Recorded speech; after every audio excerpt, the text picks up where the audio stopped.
kabankada, day 4 ng ating North Loop. At nandito na tayo sa Sinait.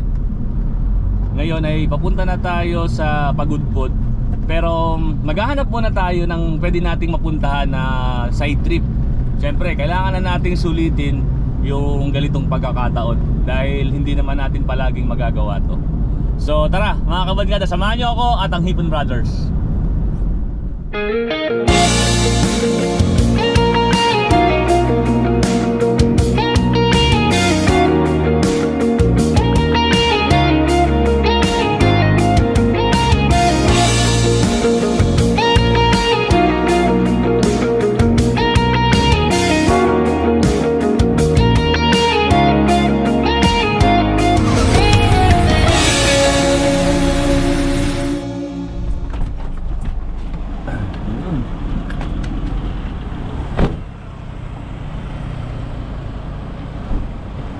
Yon mga kabankada, nandito na tayo sa Ilocos Norte.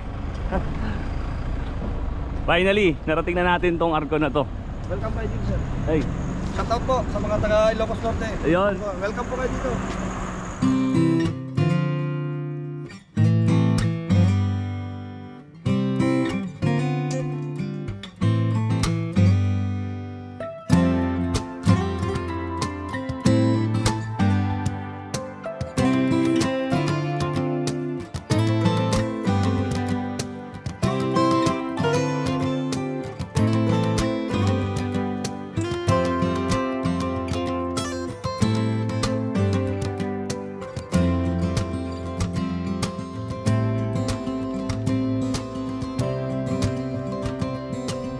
So ayun mga kabankada, nandito na tayo sa Baway Church.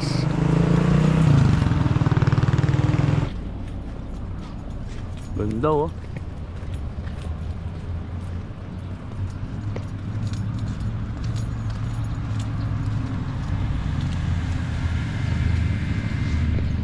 Mariano Marcos State University.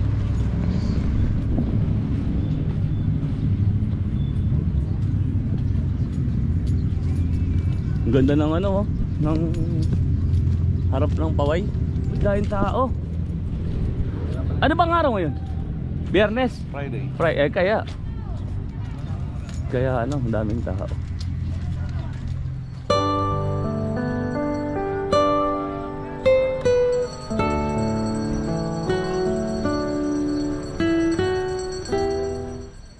Malungkot na pangyayari mga kabankada. Kanina, nung nasa Paway Church tayo, pagkuha ko kay Bagwis, nabagsak ko siya. Itong bag. Hindi ko alam na bukas pala to. Nabagsak, tas tumilapon yung ating remote. Hindi ko pala napasok ng maayos. Kamamadali. Pag hablot ko ng bag, nalaglag tong ating DJI Remote RC2. Ayaw nang gumana. Kaya hindi ako makapagpalipad ng drone ngayon.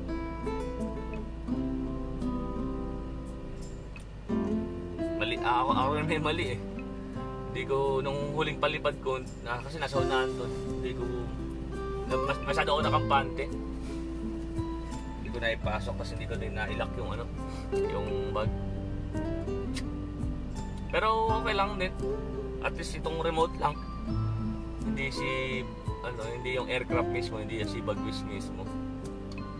Tapos tinignan ko nga, baka ako nagkaroon ng damage din. Kasi nagpagulong-gulong siya, mataas yung sa parang hagdan pababa. Yung napagbagsakan medyo mataas din.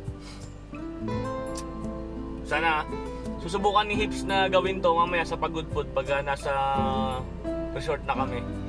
Sana magawa ni Hips. Ngayon, pagka inaalog ko, pag umaalog, may tumutunog sa loob. Tapos kasi pagka inalog kong ganun, tas yung sa calibration gumagana. Kung napansin niyo, mag-isa ako dito. Andito ako sa parking ng Malacanang of the North. Silang tatlo nandoon, nagpunta sila doon. Kasi ticket doon. Ticket.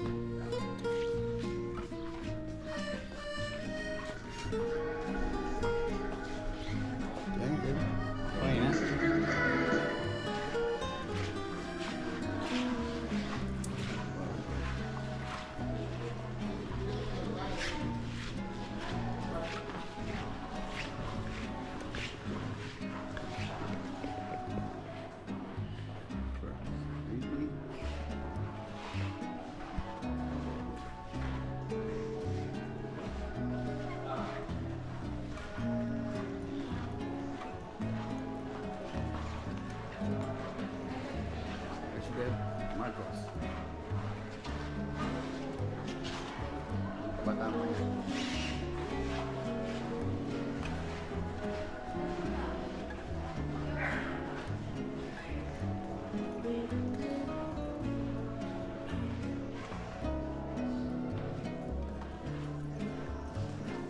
Tes.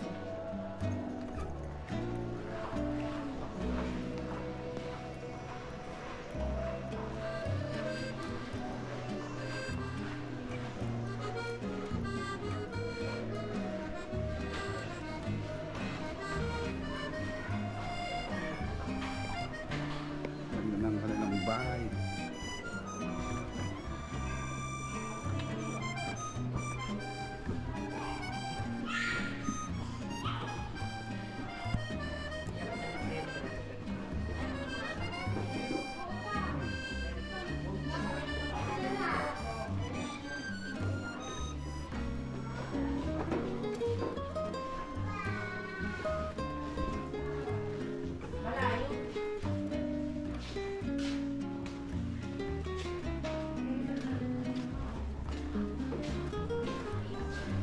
Ito yung bahay nila dati, no?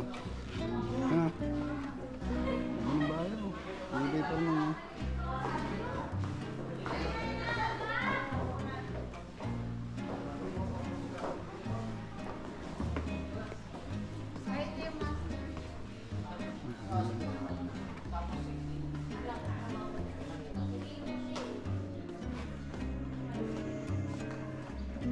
Hindi ka masilata.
Dahil nga wala ako sa mood, hindi na ako sumama. Sabi ko, kayo na lang yung pumunta. Ganito talaga ako mga kabangkada kapag meron ako isang gamit na nasira or ayaw gumana. Kahit yung mga kutsara ko lang eh. Kapag nawala ako sa baso, yung baso, yung plato, isang kutsara, yung kahit yung takip nga lang nung ng mga condiments natin, kapag nawala yun, alala na ako. Malungkot na ako. Kasi ang katwiran ko kasi hindi lahat ng bagay nakakapag-travel. Ito pang remote ng drone ang ayaw gumana. Kaya mas lalo akong malungkot. Pag hindi ito gumana, makakabili pa naman tayo kasi 12,000 isang ganito eh. Medyo mahal din. Pero makakabili naman tayo. Kaya lang araw-araw kung pag hindi na to gumana, araw-araw ko tong iisipin. Ganun ako magmahal sa mga gamit ko. Mga 3 buwan bago ko makakalimutan bago ko matanggap na wala na. Ganun pa man, enjoyin pa rin natin tong North Loop. Pero malungkot talaga ako. Ay nako, kasalanan ko naman. Pero ang tanga-tanga ko kasi. Yun mga kabangkada, gusto ko lang i-share sa inyo yung nangyari. Kaya sa mga susunod na video, kung hindi ito gumana, kung hindi maayos ni Hips, wala tayong drone shot. Pero pipilitin ko pa rin na maging maganda yung content natin para po sa inyo. Pahinga na lang muna ako dito, tulog ko lang muna to para makalimutan ko muna saglit yung nangyari. Hello mga kabangkada, dito tayo sa Boys Basit Patong, yan. Okay, sir, pa-in-invite tayo kanina. Buti nabasa ko kagad yung chat niya. Thank you, sir. Thank you po, thank you.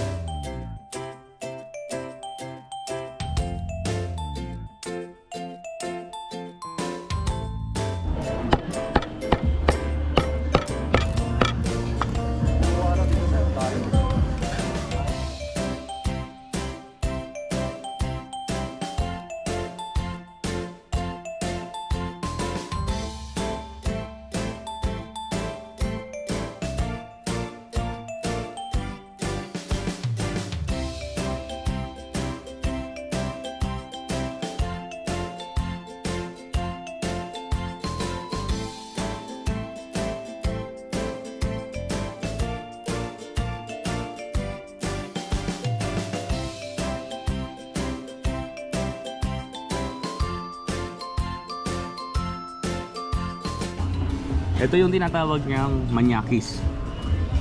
Bali, pork bar, parang pork barbecue, tapos meron siyang green and bell pepper na inihaw din. Tapos meron daw tong Halimaw. sauce. Ay, niluluto pa yung badil patong niyo. Tapos ayan yung sauce.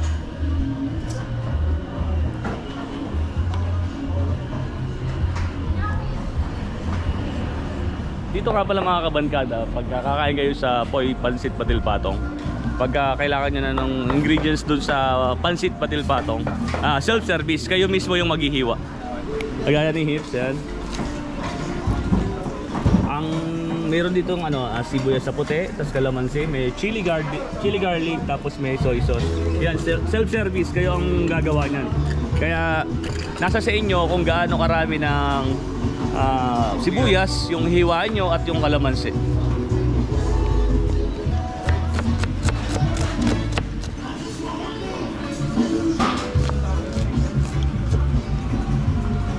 Yan, meron tayong sibuyas.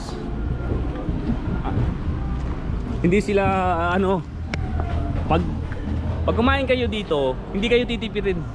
Tapos may free soup sila dito. So, mahilig tayo sa soup, tikman natin to.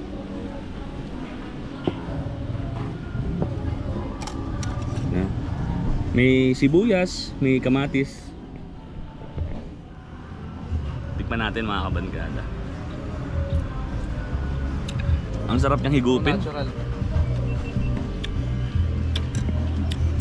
Mukhang perfecto sa kanin.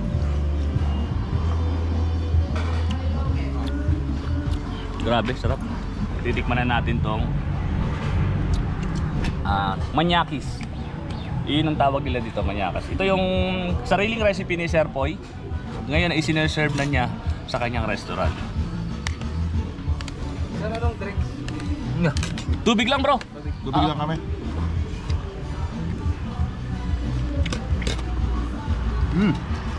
Kaya. Grabe. Masarap to sa kayo kalamansi. Ang sarap. Walang halong biro mga kabankada. Nagbe-blend yung yung bell pepper doon sa pork niya. Tapos yung pork tamang-tama lang yung pagkakaihaw. Tapos ang sarap ng sauce. Ang sarap ng sauce niya. Tips, tamang-tama sa ito pag di ka magra-rice eh. Di ba? Natubukon. Pabot ako bro ng sauce. Sarap ng sauce niya. Dito nakalagay yung sauce nila. Bagay din sa... Tapos itong sauce, alien bro mga kabankada. Ito na. Ito na, Jack. Ito na po yung Pansit Patil Patong. Mga kabankada, samahan naman natin siya ng rice.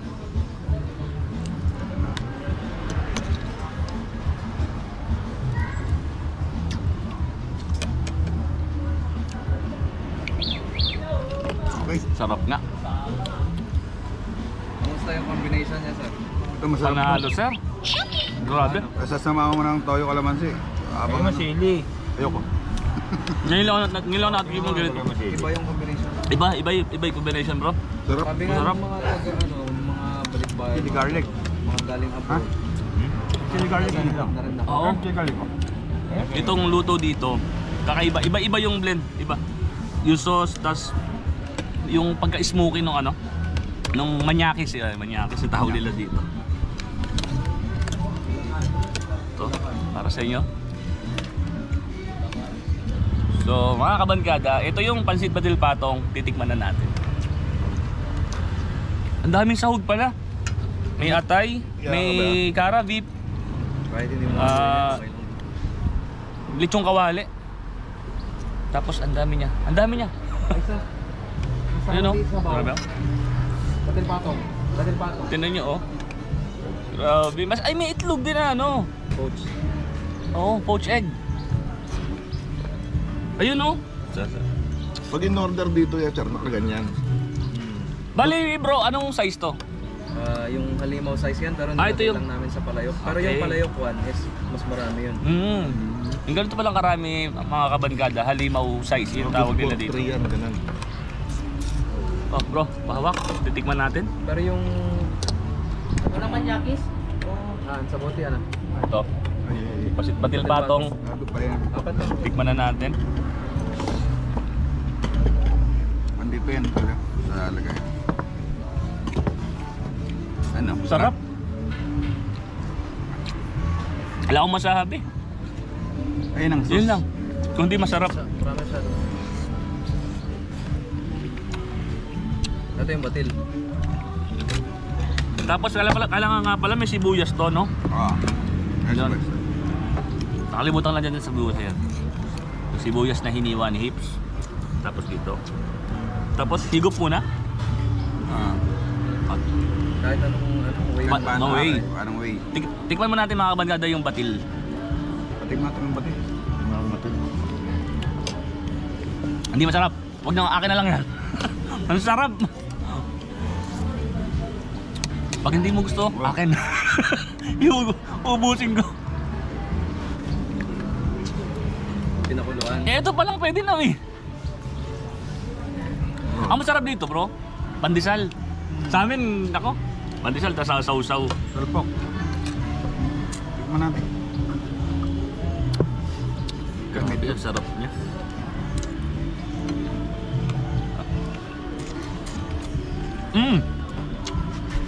Mas masarap po pala pag ano, may sibuyas sa puti. Yung magbe-blend dun sa pancit. Tapos sasabayan mo ng batil. Batil ka. Habang inumuya mo yan sa tsaka mo lang malalasahan yung sibuyas after 7 seconds. Tapos ang sarap ng mga ano niyan, nakalagay doon yung kara beef, tapos yung atay, tapos yung lechon kawali. O bagnet ba yun dito bro? Hindi. Ayun, bagnet. Magbe-blend siya sa loob ng bibig mo, napakasarap. Pumuputok sa loob. Pwede mo siya ibuhos. Papatong mo. Yan. Tapos yung sibuyas sa ibabaw. Saka mo subo. Top. Pero nasa sa inyo na po kung paano nyo kakainin eh. Kahit itong sabaw lang ano, tapos ibahog mo sa kanin eh, pwede na eh. Ang plano po talaga namin mga kabankada, na kakain kami ng pansit batil patong sa Tugigaraw. Kasi nga, doon siya nagsimula o nagmula yung pansit batil patong, kaya umaasa kami na doon talaga kami makakain. Hindi talaga namin na-expect na makakakain kami dito sa Ilocos Norte ng pansit batil patong. At dito nga yan po sa Poy Pansit Batil Patong. Grabe. Tingnan niyo po mga kabankada. Ayan ang plato. Diba? Si Berto nakadalawang rice. Dalawang ano. Kasi ito po yung natira na. Pansit pa. May pansit Dalawang pa. pansit din.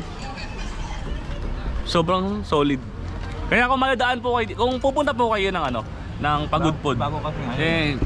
dapat po daanan nyo to. Bagong panlasa. Ang Pansit Batil Patong by Poy. So ayan mga kabankada, tapos na po kami kumain at nakita nyo naman sobrang, hindi na kami halos nakapagsalita. Sobrang sarap ng manyakis saka yung Pansit Batil Patong Sir Poy. Sir Poy, thank you so much sa pag-imbita. Alam nyo mga kabankada, isang oras na yung pagitan eh. Kumain kami, tapos nabasa ko yung chat ni Sir Poy. Sabi ko, sige, daanan natin. Tapos pagdating dito, ang dami pa rin namin nakain dahil sobrang sarap ng Pansit Batil Patong at ng manyakis. Ito ngayon natira, inuwi. Hiningi ko talaga, hindi binigay, hiningi ko talaga. Ipapalalaman natin siya. Meron tayong natirang pandesal. Sir, pwede niyo pong imbitahan ng ating Mga kabarkada? Sa mga kabarkada natin dyan from NCR. Lalo na yung mga nagbabudget tour sa Ilocos Norte, pwede nyong i-add sa itinerary nyo itong Poy's Pancit Batil Patong, tsaka yung tikman nyo na din yung manyakis. Sariling recipe niya po yung manyakis. Bakit bro? Bakit manyakis yung pinangalo mo doon sa recipe mo na yun? Manyakis para masama, 'di ba? Masamang word yung masamang word manyakis. yun, Para maging naman, hindi lahat ng manyakis ay masama. Yung iba, masarap. Iyon, galing. Galing. Naisipan pa yun, bro? Oo. Galing Dito lang yan sa San Nicolas, Ilocos Norte, Barangay 22.